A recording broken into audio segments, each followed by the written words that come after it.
আমি আজি সকলো অমেৰুদণ্ডী প্ৰাণী গোট খাইছো এটা কাৰণেই যে সংখ্যা হিচাপে জীৱ-জগতত আমি এক বৃহৎ অংশ অধিকাৰ কৰি আছো। যদিও আমি একত্ৰিত নোহোৱাৰ কাৰণে মেৰুদণ্ডী প্ৰাণীবোৰে আমাকহে জ্ঞান কৰে। আমাৰ এবিধ জীৱই আন এবিধৰ বৈশিষ্ট্যৰ কথা নাজানে। বৈশিষ্ট্যবোৰ জানিলেহে আমি আমাৰ সমস্যা আৰু শক্তিৰ কথা জানিম। আমাৰ মাজত থকা সমস্যাবোৰ সমাধান কৰি আমাৰ শক্তিৰে মেৰুদণ্ডী প্ৰাণীৰ লগত যুদ্ধ কৰিব পৰাকৈ সক্ষম হৈ উঠিব লাগিব। প্ৰথমে স্পঞ্জিলাই কোৱাচোন, তুমি কোন পৰ্বৰ আৰু তোমাৰ পৰ্বটোৰ বৈশিষ্ট্যসমূহ কি কি?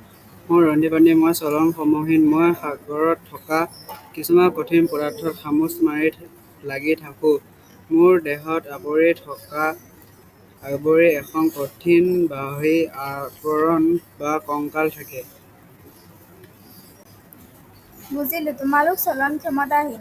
এইটো সমস্যা মই ঠিক কৰি দিব পাৰিম। কিন্তু মোৰ ওপৰত আস্থা ৰাখা। বাহ, দেখিবলৈ তুমি ধুনীয়াজনী হৈ গৈছা। কোৱাচোন, তুমি কোন পৰ্বৰ আৰু তোমাৰ পৰ্বটোৰ বৈশিষ্ট্যসমূহ কি কি? তোমালোকৰ পৰ্বৰ আৰু কোন কোন আহিছা সেইটোও ক'বা। মই এক নৰদেহী প্ৰাণী। মোৰ দেহৰ গঠন অতি জটিল। মোৰ দেহত মাত্ৰ এটা গহ্বৰ থাকে। মোৰ দেহ কোষ দুটা ৰগেৰে গঠিত। তোমালোকৰতো বহু সমস্যা দেখিছো। তাৰে ভিতৰত চলন-ক্ষমহীনটো এটা ডাঙৰ সমস্যা। মই আছো যেতিয়া সকলো ঠিক হৈ যাব, কিন্তু মোক মানি চলিব লাগিব। যদি সঁচাকৈ তুমি আমাক চলনশীল কৰি তুলিব পাৰা, আমি তোমাক কৃতজ্ঞতা স্বীকাৰ কৰাই নহয়, সদায় তোমাৰ বহতীয়া হৈ থাকিম। চিন্তা নকৰিবা, আমি সকলো অমেৰুদণ্ডী প্ৰাণী। আমি এটা বংশৰ দৰে। আমি আমাৰ সমস্যাবোৰ ঠিক-ঠাক কৰি ল'মেই। তিতাকৃমি, তোমাৰ গাটো বেয়া নেকি? মন মাৰি আছা যে, কোৱাচোন তোমালোকৰ কথা। মই চেপ্টাকৃমি। আমাৰ আজিকালি অৱস্থা ভাল চলি থকা নাই। মানুহৰ নামৰ প্ৰজাতি আগতকৈ চয়তান হৈ যোৱাৰ পৰজীৱী হিচাপে আমি সিহঁতৰ পেটত থাকিব নোৱাৰা হৈছো।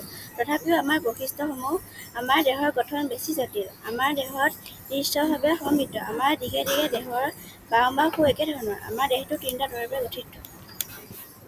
বৈশিষ্ট্যসমূহ শুনিলো। সমস্যা ডাঙৰ। আমি মেৰুদণ্ডী প্ৰাণীৰ আটাইতকৈ বুধিয়ক প্ৰজাতি। মানুহৰ লগত যুঁজিব লাগিব। আমাৰ ভাল দিন আহিবই। আমাৰ জীয়াই থকাৰ অধিকাৰ কোনোৱে হৰণ কৰিব নোৱাৰে। মই আছো, চিন্তা নকৰিবা। জীয়াই থাকিবলৈ সুবিধা পোৱাতকৈ আৰু ডাঙৰ সুবিধা কি আছে? আমি সদায় তোমাৰ লগত আছো। সকলো ঠিক হৈ যাব। ঘূৰণীয়া পেলুও আহিছা। মই দ্বি-পাৰ্শ্বভাৱে সমমিতভাৱে আৰু স্থিতিশীল, কিন্তু মই চেপেটা নহয়। মোৰ দেহ চুঙাকৃতিৰ। প্ৰকৃত অংগ-প্ৰত্যংগ নথকাটো নিশ্চিতভাৱে তোমালোকৰ এটা ডাঙৰ সমস্যা। আনহাতে তোমালোক সকলো পৰজীৱী। চেপেটা-কৃমি আৰু তোমালোকৰ বাবে যুঁজ এখনেই। আমি নিশ্চয় জয়লাভ কৰিব পাৰিম। হেই ৰাকেশু, খুপি খুপি আহি আছা যে, চকুৰ কিবা সমস্যা নেকি? কোৱাচোন তোমালোকৰ কথা। আমি দৃষ্টিহীন, তথাপিও আন বহুতো অমেৰুদণ্ডী প্ৰাণীতকৈ আমি বহু উন্নত। আমাৰ বৈশিষ্ট্যবোৰ হৈছে, আমাৰ দেহটো আঙুঠিযুক্ত। আমি ত্ৰিস্তৰীয় আৰু অৰীয়ভাৱে সমমিত। আমাৰ দেহত প্ৰকৃত দেহগহ্বৰ পোৱা যায়। আমাৰ দেহটো মূৰৰ পৰা পুচ্ছাংশলৈকে বহু খণ্ডত বিভক্ত। মোৰ লগত আছে কেঁচু আৰু জোক। তোমালোক চলনশীল অথচ দৃষ্টিহীন। এইটো এটা বৰ ডাঙৰ সমস্যা। দৃষ্টি থকা হ'লে তোমালোকে আগন্তুক বিপদৰ পৰা নিৰাপদ হ'ব পাৰিলাহেঁতেন। হেৰা মেলানোগ্লোছাছ, বন্ধ কৰা তোমাৰ লেকচাৰ। হাইটেক যুগ ঘূৰণীয়া কৃমি, এইবোৰৰ মুখ সজাই এইবোৰ কি কৈ থকা আছা? তুমি কেনেকৈ চলনহীন স্পঞ্জিলাক চলনহীন কৰিবা? তুমি কেনেকৈ দৃষ্টিহীন কেঁচুক দৃষ্টি দিবা? তুমি কিবা ভগৱান নেকি? তুমি যে আমাৰ নেতা হ'বলৈ ওলাইছা? বাৰু কোৱাচোন, তুমি আমাতকৈ কোন ক্ষেত্ৰত উন্নত? আমাৰ বৈশিষ্ট্যবোৰ শুনিবা। আমাৰ দেহটো ত্ৰিস্তৰীয়, অৰীয়ভাৱে সমমিত। আমাৰ পৰ্বৰ প্ৰাণীসমূহেই সম্ভৱতঃ আটাইতকৈ ডাঙৰ গোষ্ঠীৰ। তোমাৰ বৈশিষ্ট্যবোৰ কোৱাচোন। আমি যে ঐক্যবদ্ধ হ'ব নোৱাৰো, মিছামাছেই তাৰেই প্ৰমাণ দিলে। প্ৰথমে কওঁ শুনা, তোমালোক সকলোবোৰ অমেৰুদণ্ডী প্ৰাণীত নথকা আমাৰ এনে কিছুমান বৈশিষ্ট্য আছে, যিবোৰে আমাক উন্নত কৰি তুলিছে। বেছিকৈ নকওঁ, আমাৰ পৃষ্ঠৰজ্জু থাকে। তোমালোকৰ কাৰ আছে কোৱাচোন। মানুহ যিদৰে মেৰুদণ্ডী প্ৰাণীবোৰৰ ভিতৰত উন্নত প্ৰজাতি, আমি অমেৰুদণ্ডী প্ৰাণীবোৰৰ ভিতৰত উন্নত প্ৰজাতি। মানুহে আজি বহুতো অসম্ভৱ কাম সম্ভৱ কৰি পেলাইছে। একেদৰে আমিও বহুতো অসম্ভৱ কাম সম্ভৱ কৰি পেলাব পাৰিম। সামান্য পৃষ্ঠৰজ্জুডালকে দেখুৱাই তুমি আমাক ভুলাব নোৱাৰিবা দেই। মানুহৰ লগত আমাতকৈ কোন বেছি ঘনিষ্ঠ? মানুহে বহু উন্নত পৰ্যায়ৰ কাম কৰিছে, সেইটো হয় বাৰু। কিন্তু মানুহতকৈ ঠগবাজি জীৱ আন কোনোৱেই নাই। মানুহে বহুত উন্নত পৰ্যায়ৰ কাম কৰিছে হয়, কিন্তু আমি মানুহক ইমান জুৰুলা কৰাৰ পিছতো মানুহে আমাৰ বংশ নিঃশেষ কৰিব পাৰিছে নেকি? মানুহে আমাৰ মহ, মাখি, পোক পৰুৱা নিঃশেষ কৰিবলৈ ইমান যত্ন কৰি আছে, কিন্তু পাৰিছে জানো? নোৱাৰে। আমাৰ প্ৰতিৰোধ ক্ষমতাহে বৃদ্ধি কৰিছে। এই পৃথিৱীত মানুহতকৈ বহু হেজাৰ আগতে আমাৰ বংশবোৰ জন্ম হৈছিল, কিন্তু মানুহ নামৰ প্ৰজাতিটো এই পৃথিৱীত বৰ বেছিদিন নাথাকে। আচলতে ইহঁত মহা ধুৰন্ধৰ। গতিকে তুমিও সেই মানুহৰ দৰে ধুৰন্ধৰ হৈ যে নিজৰ স্বাৰ্থ পূৰ কৰিবলৈ আমাৰ ব্যৱহাৰ কৰিবলৈ ওলাইছা, সেই কথা মই ভালদৰে বুজি পাইছোঁ। তুমি সন্ধিপতি প্ৰাণীৰ কথা নুশুনিবা। ইহঁতৰ সংখ্যা বেছি কাৰণে আগৰে পৰা ইহঁতৰ এটা অহংকাৰ আছেই। ইহঁতৰ ঠেংবোৰ যেনেদৰে সন্ধিযুক্ত, পাক লগা, কথা সিহঁতৰ একেই। সিহঁতৰ শাৰীৰিক বিশেষ সমস্যা নাই। য'তে ত'তে সিহঁত টিকি থাকিব পাৰে। সিহঁতৰ কথা বাদ দিয়া। আমাক তুমি শক্তিশালী কৰি দিয়া। এতিয়া আমাৰ বৈশিষ্ট্য কওঁ শুনা। মই কোমলদেহী প্ৰাণী। আমাৰ গোষ্ঠীৰ প্ৰাণীসমূহৰ দেহ দ্বি-পাৰ্শ্বকভাৱে সমমিত। আমাৰ দেহ গৰ্ভৰ সংকুচিত। আমাৰ গোষ্ঠীৰ প্ৰাণীৰ দেহ কম খণ্ডযুক্ত, আৰু আমাৰ মুক্ত পৰিবহন তন্ত্ৰ থাকে আৰু বৃক্ক সদৃশ অংগৰ দ্বাৰা ৰেচন প্ৰক্ৰিয়া সম্পন্ন কৰোঁ। চলনৰ বাবে আমাৰ প্ৰাণীসমূহৰ দেহপথ থাকে। আমাৰ কিছুমান উদাহৰণ হৈছে শামুক, মাছৰাত, অক্টোপাছ।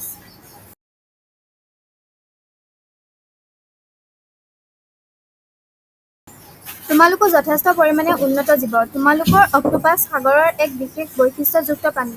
তথাপি তোমালোকৰ দেহগহ্বৰটো যথেষ্ট সৰু।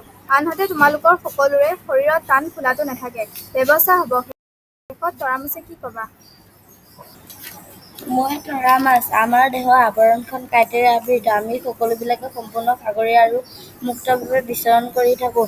আমাৰ দেহ ত্ৰিস্তৰীয় আৰু দেহগহ্বৰযুক্ত। আমাৰ দেহত বিশেষ ধৰণৰ জলসংবহন নলিকা তন্ত্ৰ আছে। এই তন্ত্ৰৰ সহায়ত আমি পৰিৱেশৰ বিভিন্ন ঠাইত ঘূৰি ফুৰিব পাৰোঁ। আমাৰ দেহত টান চূণজাতীয় কঠিন পদাৰ্থ। তোমালোকৰ সকলোৰে কথা শুনিলোঁ। এতিয়া তোমালোকে কোৱাচোন, আমাৰ প্ৰত্যেকৰে সমস্যাবোৰ সমাধান কৰাত মোৰ ওপৰত আস্থা ৰাখিবানে? থাকিম। সেইটোকে মই বিচাৰি আছোঁ। মই তোমালোকৰ সকলো সমস্যা নাইকিয়া কৰি মেৰুদণ্ডী প্ৰাণীৰ লগত যুঁজিব পৰা কৰি তুলিম। আজিলৈ আমি এৰা এৰি হওঁ। পুনৰ এদিন লগ হ'ম। মই কামত লাগোগৈ। সন্ধিপতি প্ৰাণীৰ বাহিৰে আন সকলো অমেৰুদণ্ডী প্ৰাণীক নিজৰ অধীনলৈ আনিলোঁ। এতিয়া মেৰুদণ্ডী প্ৰাণীৰ ওচৰলৈ যাওঁ। সিহঁতকো মোৰ অধীনলৈ আনি সমগ্ৰ প্ৰাণীজগত মোৰ অধীন কৰি পেলাম। কিছুদিনৰ পিছত মেৰুদণ্ডী প্ৰাণীৰ এখন সভা আৰম্ভ কৰিম। এতিয়াৰে পৰা সিহঁতৰ লগত যোগাযোগ কৰিব লাগিব। সিহঁতৰ কিছুমান প্ৰাণীক মনাবলৈ কিছু সময় আৰু বুদ্ধিৰ প্ৰয়োজন হ'ব। মোৰ মৰমৰ মেৰুদণ্ডী প্ৰাণীসমূহ, আমি এটা বিশেষ কাৰণত গোট খাব লগা হৈছে।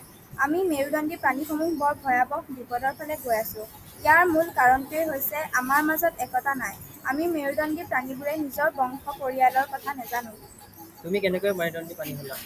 তোমাৰ মেৰুদণ্ড আছে। সেয়া দেখিলানে, আংফলা কথা আৰম্ভ হ'লেই। আমি যে নিজকে চিনি নাপাওঁ তাৰে ৰাজফেঁটিয়ে প্ৰমাণ দিলে। মোৰ যে পৃষ্ঠৰজ্জু আছে সমস্ত জীৱই জানে, নাজানা তুমি। ক'বলৈ দিয়াচোন, তেওঁলোক কি কথাৰ কাৰণে আমি মাতিছে জানি লওঁ। কোৱা, ভেলানোগুলাছাছ আমাক মাতি অনাৰ কাৰণ কোৱা। সভাৰ আচল কথাখিনি ক'ম বাৰু। কিন্তু তাৰ আগতে আমাৰ প্ৰত্যেকৰে চাৰিত্ৰিক বৈশিষ্ট্যবোৰৰ ওপৰত এটা আলোচনা চলাই লওঁ।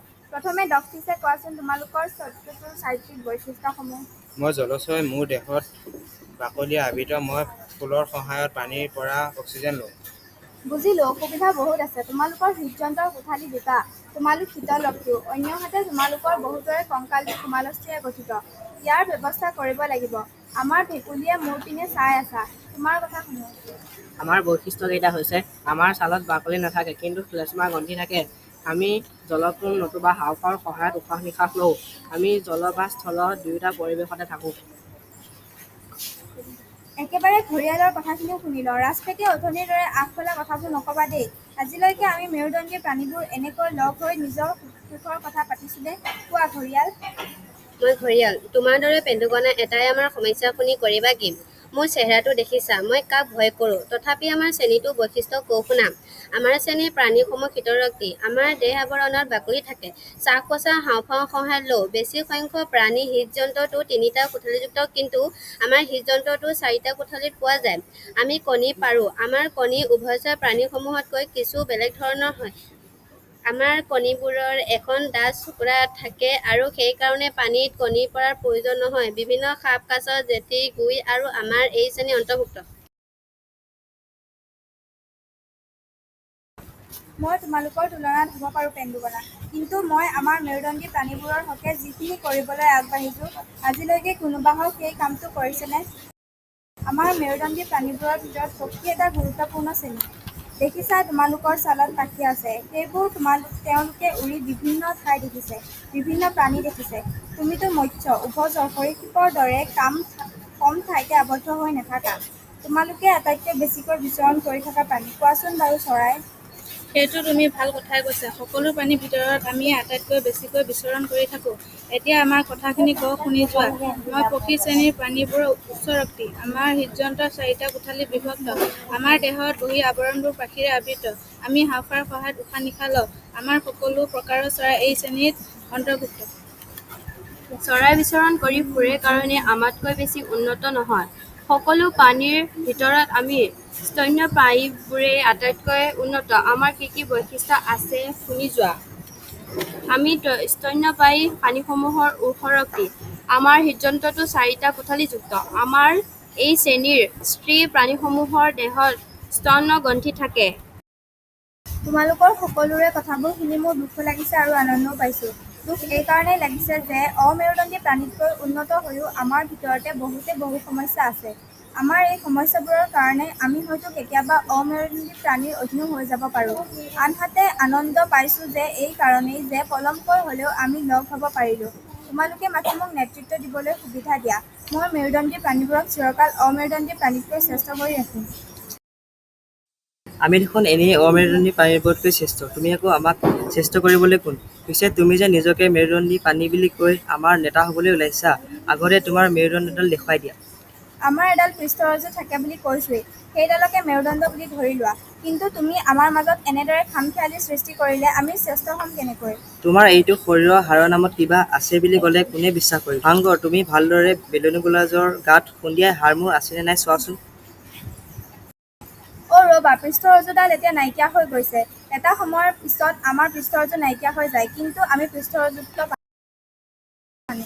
এতিয়াতো নাই, গতিকে এতিয়া তুমি অমেৰুদণ্ডী প্ৰাণী হয় নে নহয়? নিজে অমেৰুদণ্ডী প্ৰাণী হৈ আমাৰ মেৰুদণ্ডী প্ৰাণীৰ ওপৰত নেতা হ'বলৈ ওলাইছা। ভাংগৰ, ইয়াক মাৰিয়ে পেলোৱা। মাৰি পেলাব নালাগে। সংগৰ, তুমি ইয়াক এতিয়াই মাজৰ পৰা লৈ যোৱা। ই কেনেদৰে মেৰুদণ্ডী আৰু অমেৰুদণ্ডী প্ৰাণীৰ মাজত সংঘাত সৃষ্টি কৰিবলৈ ওলাইছা, সেয়া কথা কোনোবা অমেৰুদণ্ডী প্ৰাণীক কৈ আহা। হেৰো বেলানুগোলাছাছ, তই আমাৰ নেতা হ'বলৈ ওলাইছ। তোক খালে পানীটো খোৱা নিচিনাও নালাগিব। তই আমাৰ নেতা হ'বলৈ আহিছ, কিন্তু তোক নেখাওঁ। তোক খালে সমাজৰ আৰু বহুত ক্ষতি হ'ব, কাৰণ তোৰ নিচিনা জীৱবোৰৰ কথা আনে নাজানিব। তইতো আমাৰ সমাজত কোনোদিন সোমাব নোৱাৰই, আৰু তোক অমেৰুদণ্ডী প্ৰাণীৰ মাজতো সোমাব নোৱাৰা এটা ব্যৱস্থা কৰি থৈ আহিব লাগিব। তেতিয়াহে তহঁতে শিক্ষা পাবি, আৰু তহঁতৰ দৰে যাতে অন্য আৰু কোনো জীৱ সৃষ্টি নহয়, সেই কথাটো অন্য জীৱবোৰে লক্ষ্য কৰিব। হে ৰাহাংগৰ, কথাটো কি? আমাৰ নেতা বেলানুগোলাছক কিয় তুমি ঠেলি লৈ আহিছা? বেলানুগোলাছে ঠিকেই কৈছিল, তোমালোক মেৰুদণ্ডী প্ৰাণীবোৰ আমাৰ শত্ৰু। হয় নেকি? সি দেখোন তোমালোকৰ বিৰুদ্ধে যুঁজিবলৈ আমাৰ সভা আয়োজন কৰিছে। সি হেনো আমাৰ নেতা। সি আমাক মূৰ্খ সজাবলৈ আহে। এইয়া চোৱা, তাক আমাৰ মাজৰ পৰা কেনেকৈ গটিয়াই লৈ আহিছোঁ। আৰু কোনোদিন যাতে সি সোমাব নোৱাৰে আমাৰ মাজত, সেই কথাটো তোমালোকক কৈ থৈ গ'লোঁ। বেলেনোগ্লছাছৰ আচল স্বৰূপ এইটোহে নেকি? মিছামাছে ঠিকেই কৈছিল। আমিহে মিছামাছে মিছা কয় বুলি গুৰুত্ব দিয়া নাছিলোঁ। ই মানে মেৰুদণ্ডী আৰু অমেৰুদণ্ডী প্ৰাণীৰ মাজত কাজিয়া লগাই নিজে ৰজা হ'বলৈ ওলাইছিল। মেৰুদণ্ডী প্ৰাণীবোৰে যিদৰে ইয়াক সিহঁতৰ মাজত সোমাব নোৱাৰাৰ ব্যৱস্থা কৰিছে, একেদৰে আমি অমেৰুদণ্ডী প্ৰাণীবোৰেও ইয়াক আমাৰ মাজত সোমাব নোৱাৰাৰ ব্যৱস্থা কৰিব লাগিব। মই এতিয়াই সকলো অমেৰুদণ্ডী প্ৰাণীক ইয়াৰ আচল স্বৰূপটো জনাই দিওঁগৈ।